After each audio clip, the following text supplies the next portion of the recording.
I sacrificed a decade of my life to pay off my parents' $700,000 mortgage, ensuring their retirement. But when Mom announced the house was now a graduation gift for my brother and banned me from the party, I didn't cry. I just asked my lawyer uncle one question that destroyed their entire scheme. This is where the story truly begins, and you won't want to miss what happens. Make sure you're subscribed to see it through to the end. We're always curious. Where in the world are you all watching from today? Let us know in the comments. The room was spinning before I even picked up the phone. I was lying on my bathroom floor, the cool tiles pressing against my flushed cheek, waiting for the nausea of another migraine to pass. My doctor had called it extreme adrenal fatigue. I called it the price of doing business.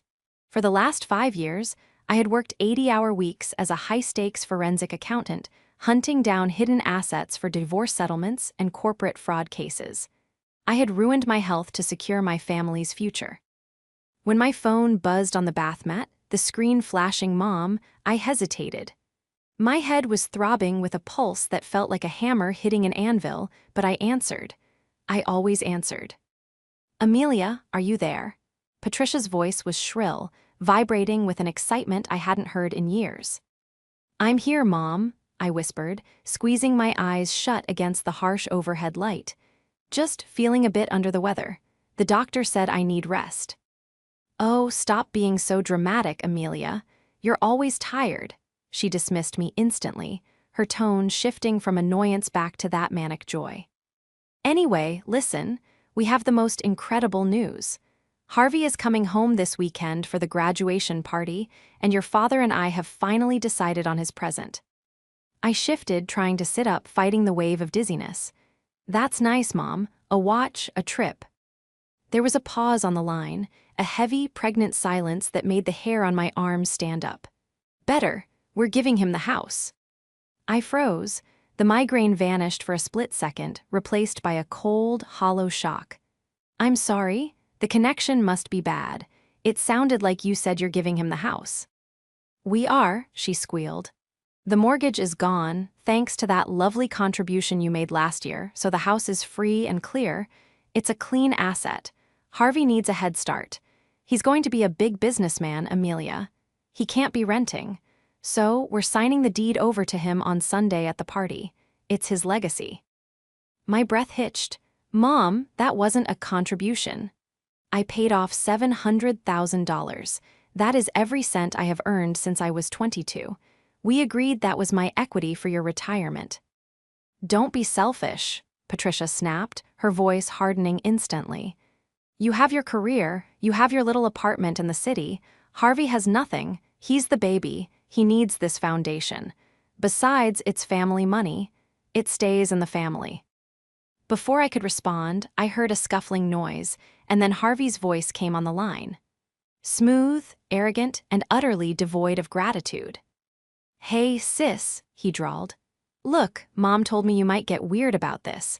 I just want to set some boundaries before I take ownership. I'm turning the guest wing, your old room, into my home office. So, you'll need to clear your boxes out by Friday." "Harvey," I said, my voice trembling, "that is my house. I paid for the roof over your head." "It's Mom and Dad's house," he corrected smugly. "And on Sunday, it's mine. Speaking of Sunday, look, this party is for my friends and people who actually support my success. Mom thinks you'll just bring a negative vibe because you're jealous. So, don't come. Seriously, I don't want you there." "You're uninviting me from a party at the house I paid for." "The house I own," he corrected. "Bye, Amelia, get some sleep, you sound terrible." The line went dead. I stared at the phone, the silence of my empty apartment deafening. The physical pain in my head was nothing compared to the jagged, tearing sensation in my chest. I had destroyed my body to save them from bankruptcy, and they had just stepped over my prone form to hand the prize to the golden child. The betrayal was worse than the diagnosis itself. I didn't move from the bathroom floor for an hour. I couldn't. It wasn't just the shock. It was the sheer mathematical impossibility of what I had just heard. My brain, trained to track convoluted money trails and expose elaborate lies, was trying to reconcile the emotional data with the financial reality. They are giving him the house. I dragged myself up and walked to the living room, my legs feeling like lead. I poured a glass of water, my hands shaking so badly I spilled half of it on the counter. I looked out the window at the gray city skyline. I lived in a modest one-bedroom rental. I drove a 6-year-old sedan. I bought my clothes from Disco. NT racks. Why? Because every month for a decade, I had sent a check for $4,500 to the bank to cover my parents' adjustable-rate mortgage that they had foolishly refinanced to fund Harvey's private schooling and lifestyle. And then, last year, the lump sum, the big check. The payout from the biggest case of my career, a massive corporate embezzlement scandal I had cracked wide open. The bonus had been substantial. I could have bought a penthouse. I could have traveled the world. Instead, I wired $280,000 to clear the balance of the family estate because Patricia had cried about being afraid of losing the home in her old age. I sat down at my small, cluttered desk and opened my laptop. My screensaver was a picture of the three of them, Mom, Dad, and Harvey, on a vacation I had paid for but couldn't attend because I was working. I needed to hear it again. I needed to be sure. I called the house landline this time. Patricia answered on the second ring, sounding breathless. Amelia, I hope you're calling to apologize for upsetting your brother. He's very stressed about the move-in logistics. I'm not apologizing, Mom, I said, my voice deadly calm, though my heart was hammering against my ribs. I just need to understand. You are transferring the title. Does Dad agree with this? Your father wants what's best for Harvey, she said dismissively. Harvey is going to do great things. He just needs a debt-free start. You're established, Amelia. You're fine. Why are you always so greedy? You keep counting pennies while we're trying to build a future for your brother. Greedy? I let out a dry, humorless laugh. I paid the debt, Mom. It's not counting pennies when it's $750,000. It was a gift, she shrieked. Children help their parents. That's how it works. You don't give a gift and then hold it over our heads like a lone shark. You're just like those awful people you investigate. Cold, heartless. I see, I said softly. So, Sunday is the official announcement. Yes, we're signing the transfer papers with Uncle Robert at the party. A ceremonial signing. It's going to be beautiful. And no, nothing has changed. You are still not welcome if you're going to have this attitude. Uncle Robert is doing the paperwork, I asked, a strange sensation washing over me, a mix of adrenaline and ice. Of course, he's the family attorney. He's handling the transfer to Harvey. I looked at the file cabinet next to my desk. The bottom drawer was locked. Inside was a fireproof safe. Okay, Mom, I said. If Uncle Robert is handling it, then I'm sure everything will be legally sound. Exactly, she huffed. Now stop bothering us. We have caterers to coordinate. She hung up again. I set the phone down and stared at the locked cabinet. A slow, dark realization began to form. Patricia thought she was the puppet master. She thought because she was my mother, her word was law. She thought money was just magic that appeared when she cried and vanished into Harvey's pockets when she smiled. She assumed that because I was her daughter, I had handed over that money with a hug and a kiss and a blind trust. But they had forgotten one crucial thing. They weren't dealing with just a daughter anymore. They were dealing with a woman who hunted liars for a living, and I never, ever moved money without a paper trail. To understand why this hurt so much, you have to understand the history. I wasn't just a dutiful daughter, I was the family's life support system. My father was a passive man, a go-along-to-get-along type who let Patricia steer the ship, even as she steered it directly into icebergs. Patricia was a retired school administrator who cared more about appearances than solvency. And Harvey was the masterpiece she had been painting for 23 years. When Harvey was in high school, he needed the newest gaming consoles, the brand name sneakers, the car. He needs to fit in, Amelia, Mom would say.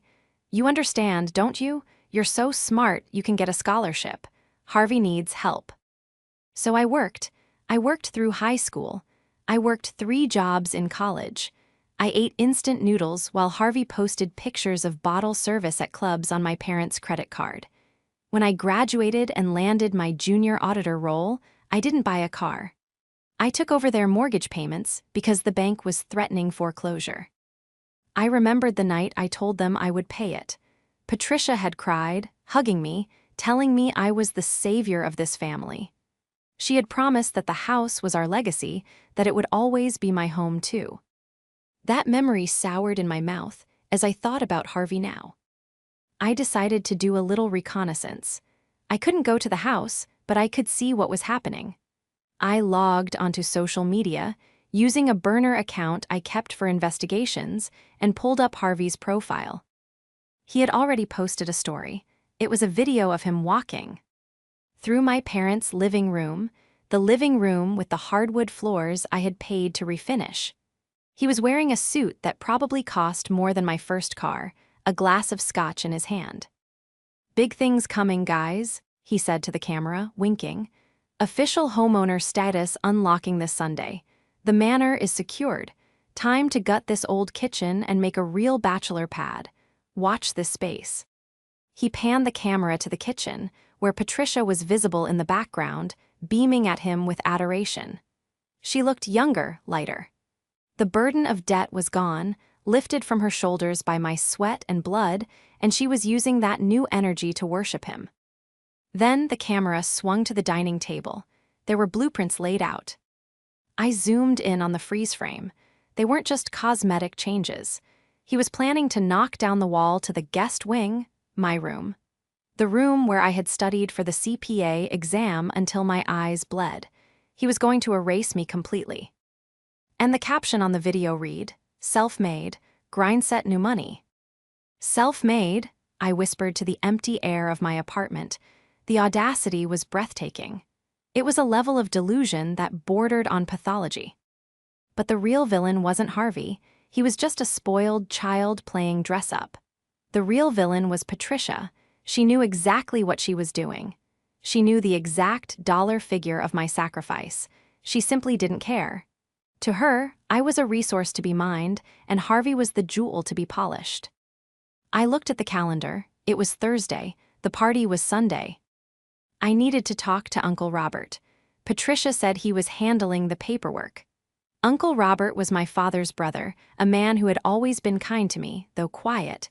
He was a decent small-town lawyer, mostly wills and estates. If Patricia had told him I gifted the money, he might be operating under false pretenses. Or worse, maybe he was in on it. Maybe the whole family had decided to cut out the cash cow now that the milk had been delivered. I felt that familiar sharp focus snapping into place. The nausea was gone. The fatigue was pushed into a box in the back of my mind. This wasn't a family dispute anymore. This was a transaction. And in my world, when someone tries to steal a 7-figure asset, you don't get sad. You get evidence. I reached for my keys. I wasn't going to the house. I was going to my office to print a very specific document from the archives. I didn't go home to cry. I drove straight to the financial district. The office building was nearly empty at this hour, a silent monolith of glass and steel that felt more like home than the house I had grown up in ever did. The security guard, Ralph, gave me a tired wave as I badged in. He didn't ask why I was there at 9:00 p.m. on a Thursday. In my line of work, the hours were dictated by the discovery of evidence, not the setting of the sun. I took the elevator to the 42nd floor, the hum of the lift the only sound in the world. My mind was racing, replaying Patricia's shrill joy and Harvey's smug dismissal. The house I own. When I walked into my office, I didn't turn on the main lights. I worked by the glow of the city outside and the green lamp on my desk. I walked over to the large, steel-reinforced filing cabinet in the corner, the one reserved for my personal archives. I spun the combination lock, left to 15, right to 28, left to 4. The mechanism clicked with a satisfying, heavy thud. I pulled out a thick, expandable folder labeled Estate P&H. I sat down and spread the documents across my mahogany desk. This was the paper trail Patricia had conveniently forgotten. Or perhaps, in her narcissism, she had simply chosen to ignore it, believing that biology trumped contract law. I picked up the primary document, the deed of trust and promissory note assignment. When I had paid off the mortgage last year, I hadn't written a personal check to my parents. I wasn't that naive. I knew their spending habits. I knew that if I gave them cash, it would vanish into vacations and investments that Harvey suggested. So I had approached the bank directly. I purchased the debt. Technically, the bank had been paid in full, so the monthly letters to my parents stopped. But legally, the lien hadn't been extinguished. It had been assigned. I ran my finger over the signatures on the bottom of page 12. Patricia J. Miller, David L. Miller. They had signed it. I remembered the day clearly. We were in Uncle Robert's conference room. Patricia had been fluttering around, talking about how relieved she was that the bank was off their backs. She hadn't read a single word of what she was signing. She just saw paid in full on the bank's payoff letter and assumed the rest was just lawyer mumbo-jumbo to formalize my gift. But it wasn't mumbo-jumbo. I flipped to Clause 7, alienation of property. The borrowers Patricia and David Miller shall not sell, transfer, gift, or otherwise dispose of the property without the express written consent of the note holder, the Amelia Miller Revocable Trust. Any attempt to transfer title without said consent constitutes an immediate default, triggering the acceleration clause, whereby the full principal of $700,000 becomes due and payable immediately. I leaned back in my chair, a cold smile touching my lips. They thought the house was a free asset. They thought it was a clean slate to hand to Harvey, but the house wasn't free. It was shackled, and I held the key. I needed to confirm one last thing. I pulled up the county clerk's public records on my laptop. I searched the address. Owner of record, David and Patricia Miller. Lien holder, the Amelia Miller Revocable Trust. It was still there, black and white, public record. If they tried to sign a quitclaim deed to Harvey on Sunday, the title company, if they even used one, would flag it immediately. But knowing my mother, she was probably trying to do a kitchen table transfer. Just signing the back of the deed and handing it to him, bypassing the legal checks to save money. That was dangerous, for them. I closed the file. My sadness was evaporating, replaced by the cold, hard resolve of a prosecutor building a homicide case. They wanted to erase me? Fine. I would remind them that ink lasts longer than blood. I took the file, placed it in my briefcase, and walked out. I had one stop to make before Sunday. I needed to see the man who had notarized these signatures. Uncle Robert's office was in the suburbs, a small, converted bungalow sandwiched between a dentist's office and a dry cleaner. It smelled of old paper and lemon furniture polish, a scent that used to comfort me when I was a child playing in his waiting room while my parents argued in his office. It was Friday afternoon. I hadn't called ahead. When I walked in, the receptionist, a kindly older woman named Martha, looked up with a start. "Amelia, my goodness, we weren't expecting you. Your mother said you were, well, she said you were ill." "I made a miraculous recovery, Martha," I said, breezing past her desk. "Is he in?" "He's with a client, but—" "I'm family," I said, pushing open the heavy oak door to his inner sanctum. Uncle Robert was sitting behind his desk, looking frazzled. His tie was loosened, and his desk was covered in ribbon-tied documents. He looked up, his eyes widening behind his wire-rimmed glasses. "Amelia," he stood up, looking nervously at the door. I thought you weren't coming this weekend." "That's the narrative, isn't it?" I closed the door behind me and locked it. "Sit down, Robert." He sat, sinking slightly into his leather chair. He looked older than I remembered. "Amelia, look, I know you're upset about the house. Your mother told me you took it hard. But you have to understand, they just want to give Harvey a start. You're doing so well and—" "Stop," I said. I didn't raise my voice. I just dropped the heavy estate, P and H file onto his desk. It landed with a loud thwack that made him flinch. "What is this?" he asked, eyeing the folder. "Open it." Robert reached out with a trembling hand and flipped open the cover. He saw the promissory note immediately. He adjusted his glasses, squinting at the text. "I know this," he said, confused. "This is the paperwork from last year, when you paid off the bank. Read the assignment of lien, Robert. Read Clause 7. He flipped the pages, his eyes scanning the legal boilerplate.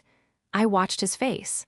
I watched the moment the blood drained out of it, leaving him a pale, ashy gray. He stopped breathing for a second. "Oh," he whispered. "Oh no." He looked up at me, his eyes wide with sudden panic. "Amelia, this creates a secured interest. You didn't just pay it off. You became the bank." "I became the bank," I confirmed, leaning my hands on his desk, looming over him.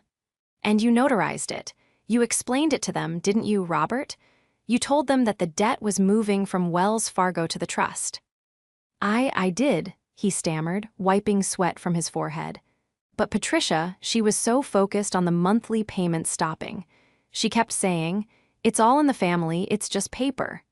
I thought, honestly, Amelia, I thought you would just forgive the note eventually. I thought it was a formality for tax purposes. "It was a formality to protect my investment," I said. "Now, tell me about Sunday. Mom says you're handling the transfer to Harvey." Robert slumped, burying his face in his hands. "She wants me to draft a gift deed. She wants to transfer the title to Harvey free and clear. She told me you had agreed to release the lien. She said you guys talked on Monday and you gave your blessing." "She lied," I said flatly. Robert groaned. "I prepared the papers, Amelia. They're sitting right there." He pointed to a crisp stack of documents on the corner of his desk, tied with a celebratory gold ribbon. "If she signs these, and if I notarize them, knowing that the lien hasn't been released, and if you haven't actually agreed, then you are committing fraud, Robert," I finished for him. "And since I am a forensic accountant who specializes in asset recovery, I would be forced to report that fraud. You would lose your license. You would lose your practice." He went completely silent. The color that had left his face didn't return.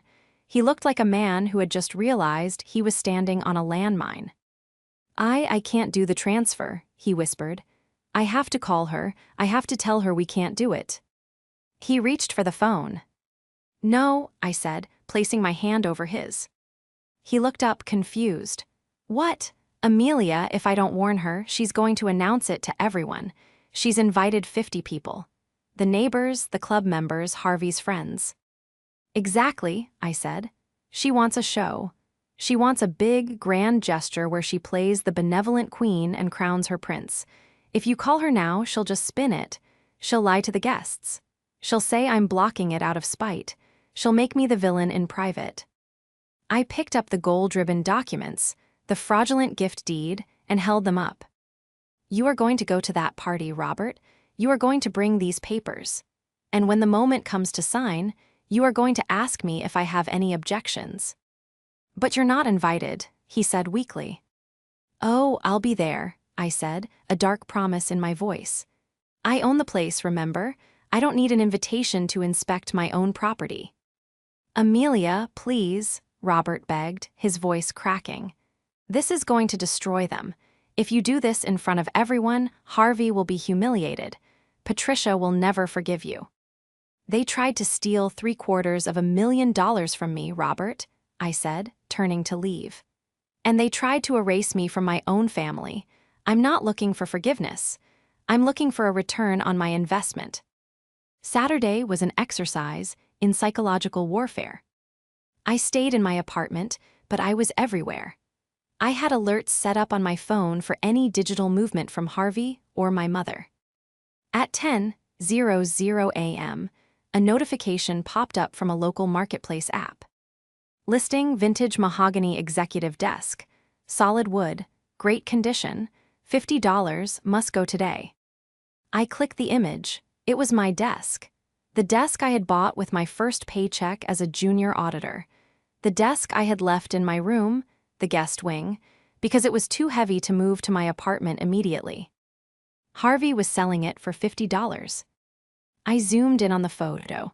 In the background, I could see piles of garbage bags, black bags filled with clothes, my high school yearbooks, the debate trophies I had won.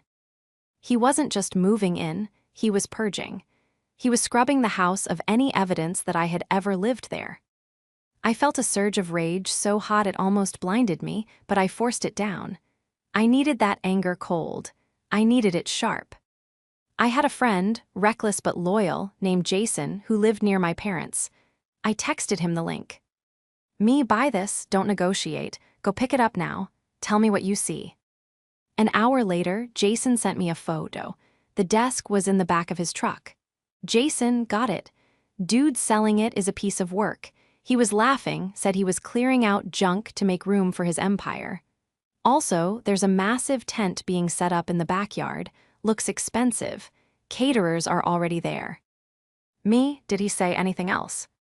Jason, yeah. He asked if I wanted to buy a girly bed frame too. Said he's burning the mattress. I put the phone down. Burning the mattress. The phone rang. It was Uncle Robert. "Amelia," his voice was a hushed whisper. "I'm at the house for the rehearsal dinner. Your mother, she's out of control." "Stick to the script, Robert." "She's telling everyone," he hissed. "She's telling the caterers, the neighbors. She's saying, my daughter Amelia couldn't be here. She's so busy with work, but she's so happy for her brother." "She's lying to their faces, Amelia. She's building this perfect fantasy." "Let her build it," I said, staring at the wall. "The higher she builds it, the harder it falls." "Harvey is difficult," Robert continued. "He's treating the house like he already owns it. He ordered contractors to start demolition on the east wall on Monday morning. Amelia, if they knock down that wall." "They won't," I said. "Monday isn't going to happen for them." "I don't know if I can do this," Robert said. "I'm your father's brother. This is going to tear the family apart." "The family is already torn, Robert. They tore it when they decided my sacrifice was Harvey's birthright. You have a choice. You can stand with the law or you can stand with the liars. But if you stand with them, you go down with them." He was silent for a long moment. "I'll see you tomorrow," he whispered and hung up. I spent the rest of the night preparing. I didn't sleep. I laid out my clothes for the next day. I chose a sharp, charcoal gray suit, my court armor, minimal jewelry, hair pulled back tight. I packed my briefcase. The original promissory note. The deed of trust. The printed text, messages from Harvey. The marketplace listing for my desk. A formal notice of eviction, drafted and notarized that afternoon. I wasn't just going to a party. I was going to an execution. Sunday morning dawned bright and clear. Perfect party weather, Patricia would be saying. At 1:00 p.m., I got into my car. The drive to the suburbs took 40 minutes.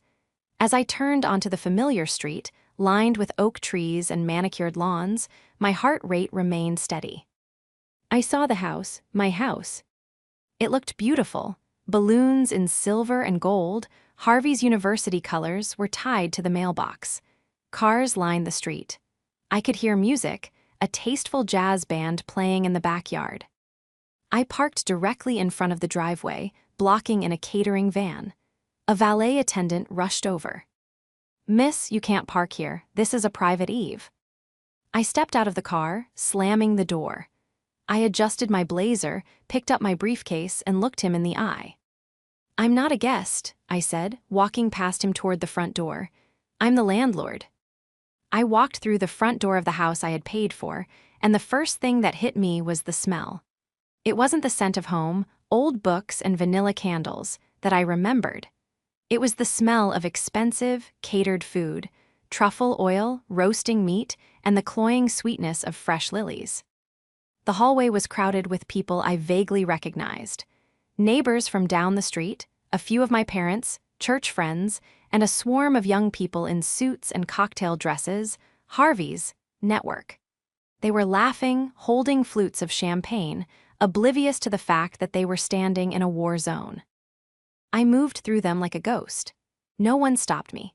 I think my expression, cold, fixed, and utterly unsmiling, acted as a shield. I walked past the living room and glanced in. The furniture had been rearranged. My father's favorite recliner was gone, replaced by a sleek modern leather chair that looked uncomfortable and pretentious. A large portrait of Harvey, wearing his graduation cap and gown, had been mounted above the fireplace, replacing the family photo that had hung there for 20 years. I felt a physical pang in my chest, a sharp twist of grief for the family that had effectively died the moment that portrait went up, but I pushed it down. Grief was for later. Now I needed leverage. I followed the sound of applause to the French doors leading to the backyard. The scene outside was picturesque. A white tent had been erected on the lawn. Round tables with white linens were scattered around. A small stage had been set up near the rose garden, the garden I had paid a landscaper to restore for Mom's 60th birthday.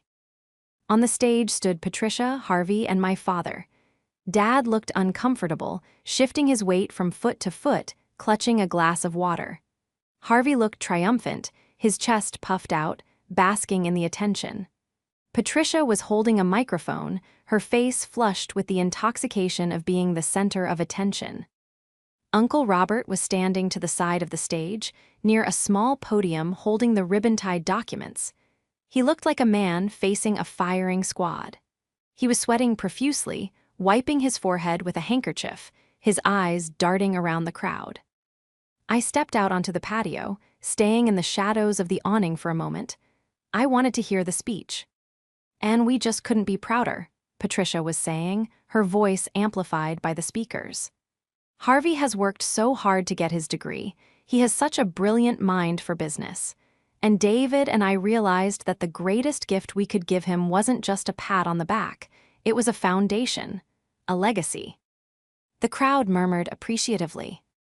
"We want him to start his life without burdens," she continued, her voice trembling with theatrical emotion. "We want him to have the freedom to build his empire. So, today, we are officially signing over the deed to this house to our son, Harvey." Applause erupted. Harvey beamed, waving to the crowd like a politician. "Now," Patricia added, "I know many of you have asked about Amelia. She sends her love, of course. She's terribly busy with a big case in the city and couldn't get away. She's heartbroken to miss this, but she told me, 'Mom, give Harvey the house, he deserves it more than anyone.'" A low, angry hum started in my ears. The lie was so smooth, so practiced. She had erased my sacrifice and replaced it with her own benevolence, using my name to validate her theft. The applause died down. Patricia turned to Uncle Robert. "Robert, bring the papers over. Let's make this official." Robert didn't move. He stared at the documents, then he looked up and locked eyes with me across the lawn. He went pale. I stepped out of the S. Haddos, my heels clicked loudly on the stone pavers, a sharp, rhythmic sound that seemed to cut through the murmuring crowd. I walked straight down the center aisle of the grass, parting the guests like the Red Sea. "Actually, Mom," I said, my voice projecting clearly without a microphone, "I don't remember saying that." The silence that fell over the backyard was instant and absolute. The jazz band stopped playing mid-note. 50 heads turned in unison. Patricia froze on stage. Her smile faltered, twitching at the corners. "Amelia, what are you doing here? I thought you were sick." I didn't stop walking until I was standing right at the foot of the stage. I looked up at them, my family, looming over me. "I made a recovery," I said.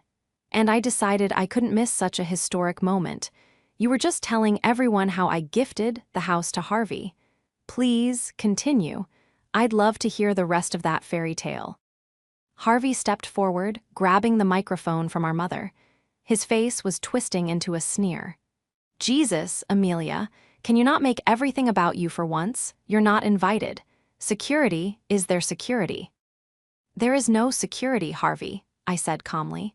"Just neighbors and family, and a very nervous lawyer." I turned to Uncle Robert. He was shaking. "Robert," I said, my voice sharp, "my mother just announced that she is transferring the title of this property to Harvey. You prepared the gift deed, correct?" I did, Robert stammered, his voice barely audible. And as the notary and the family attorney, I continued, raising my voice so the back row could hear, did you inform them of the legal status of the property? Did you tell them about the lien? Lien, Harvey laughed, a harsh barking sound. There's no lien, the mortgage is paid off, you paid it, it's gone. Is it? I asked. I lifted my briefcase and set it on the table where the cake was displayed. I clicked the latches open, click, click, the sound echoing in the silence. I pulled out the file. Mom, Dad, Harvey, you seem to be confused about the nature of the transaction that occurred last year. I held up the promissory note. I didn't pay off the mortgage as a gift. I purchased the debt from the bank. I am the note holder. I am the lien holder. And according to this legal document, which Mom and Dad signed. I walked up the stairs of the stage and slapped the document onto the podium next to Robert. Clause 7 states that any attempt to transfer the title without my written consent constitutes an immediate default. Patricia's face had gone from pink to chalk white. She looked at Robert. What is she talking about? Robert, tell her to stop. Tell her it's my house. Robert looked at the ground.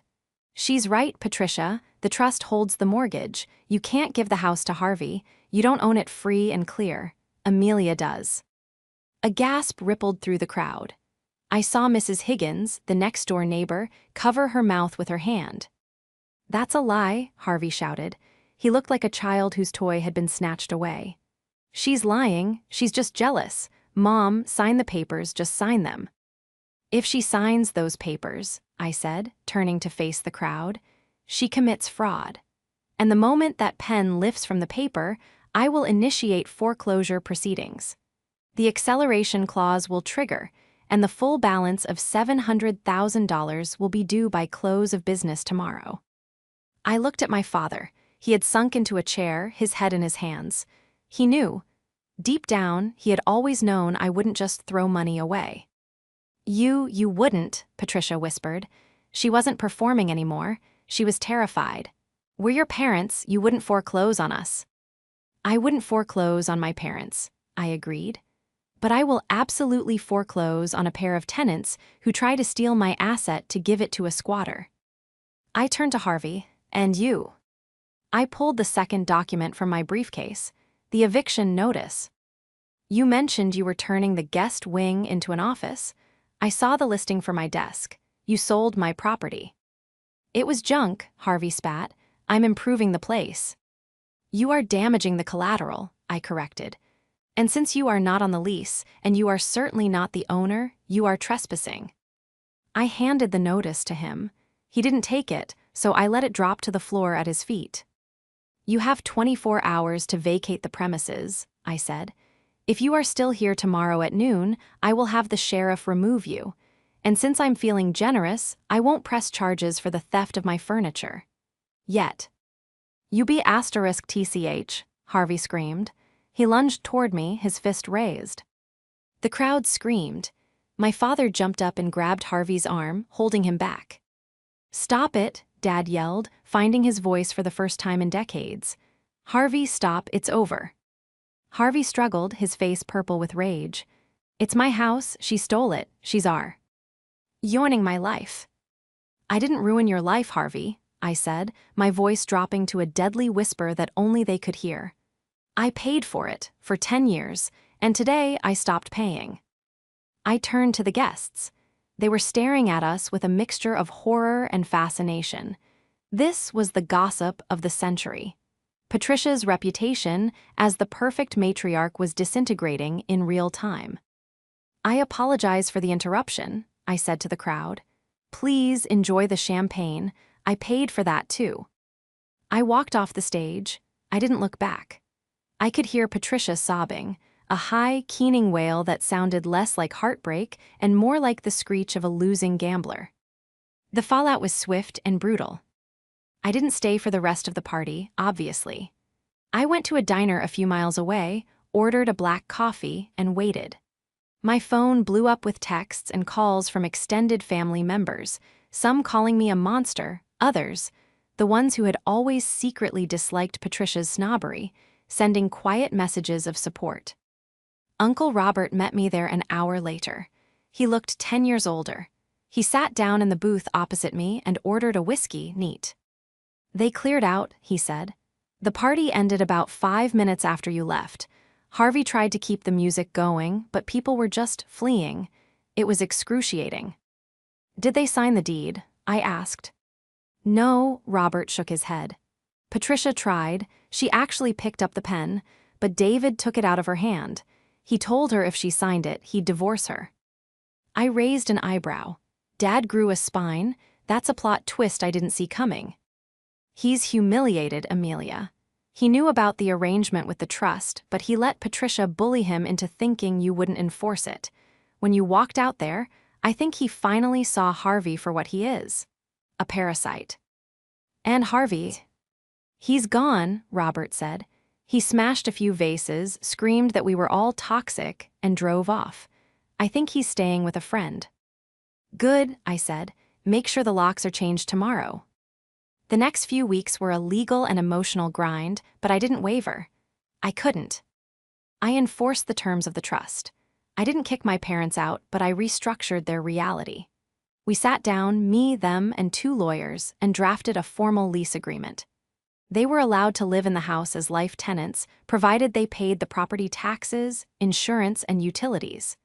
If they missed a payment, or if they allowed Harvey to move back in for more than 3 consecutive nights, the lease would be terminated and the house would be sold. The meeting was cold. Patricia refused to look at me. She sat with her arms crossed, staring at the wall, radiating pure hatred. She had lost her power, her favorite son's inheritance, and her social standing in one afternoon. To her, I was the villain. "I hope you're happy," she spat at me as she signed the lease. "You have your house, you have your money, and you have no family." "I have security," I replied, gathering my papers. "And I have the truth. That's enough for me." Harvey didn't fare well. Without the house to anchor his empire, and without the parents' credit cards, which I forced Dad to cancel as part of their financial restructuring, his business evaporated. I heard through the grapevine that he was working as a junior sales rep for a car dealership in the next town over, living in a studio apartment. It was a humble start, one he should have had 5 years ago. Maybe it would make a man out of him, maybe not. That wasn't my problem anymore. 6 months later, I visited the house for an inspection. It was quiet. The guest wing wall was still intact. My desk was gone, but the room was clean. I found my father in the garden. He was pruning the roses. He looked tired, but calmer than I had seen him in years. The frantic energy of trying to keep up with Patricia's demands was gone. They were living within their means now, forced into a budget by the strict terms of our contract. "Amelia," he said, wiping his hands on a rag. He didn't hug me. We weren't that kind of family anymore, but he looked me in the eye. Is Harvey asking for money?" I asked. "He calls," Dad nodded. "Your mother tries to send him cash from the grocery budget, but there's not much to send. He's learning to stand on his own." "Good." "You did the right thing," Dad said softly.